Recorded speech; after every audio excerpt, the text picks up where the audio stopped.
SKN ఒక dialogue చెప్పాడు stage పైన పండగ పండగ రాజసాబ్ పండగ అని. బట్ నేను చెప్తాను పండగ పండగ రాజసాబ్ దండగ.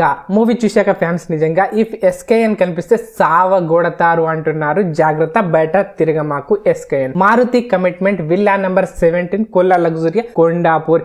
ఏంటి, గేటెడ్ కమ్యూనిటీకి ఎవడు పడితే వాడికి రానివ్వరు అనే ధైర్యంతో చెప్పాడు మారుతి.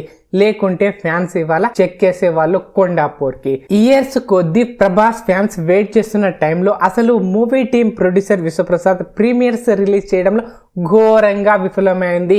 ఇదే పెద్ద మైనస్ పాయింట్ అయింది రాజసాబ్ కి. మూవీ కోసం ఫ్యాన్స్ చూసి నా తొక్కలో డైరెక్టర్ మారుతి, నా తొక్కలో ఎస్కేఎన్, నా తొక్కలో ప్రొడక్షన్ పీపుల్ మీడియా ఫ్యాక్టరీ, నా తొక్కలో రాజసాబ్ మూవీ అన్న ఫీల్ వచ్చింది లాస్ట్ వరకు. మూవీ ఎలా ఉంది అంటే టైటిల్ కార్డ్ ప్రభాస్ అన్ని మూవీస్ కనిపిస్తాయి. 20 సెకండ్ లో సింపుల్ గా ఉన్నా బాగుంది. ఫస్ట్ హాఫ్ బ్రహ్మాండంగా ఉంది. Hero intro simple but beautiful. తోలు తీసి బీర్ బాటిల్ కి లేబుల్ వేస్తే ఆ డైలాగ్ కనెక్ట్ అవుతుంది. ప్రతి ఒక్కడికి పబ్లిసిటీ కావాలి అనే డైలాగ్స్ కూడా బాగున్నాయి. Malavika Mohan intro, black sari, black shades, peaks బాగుంది. Darling Prabhas comedy timings peaks, climax too good. Nidhi Agarwal acting బాగుంది. Decent second half first 20 minutes, last 20 minutes too good. Comedy బాగుంది. ప్రభాస్ బాగున్నాడు అండ్ ఎలివేషన్ చాలా బాగున్నాయి. ప్రభాస్ ఫ్యాన్స్ కి ఇది పండగ అంటే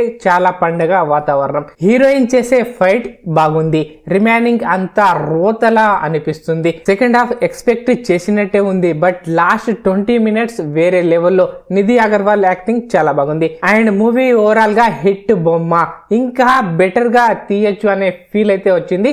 బట్ ప్రభాస్ ని కొత్తగా చూస్తాము ఈ మూవీలో. మీరు మూవీ చూసారా? ఎలా అనిపించింది కామెంట్ లో చెప్పండి.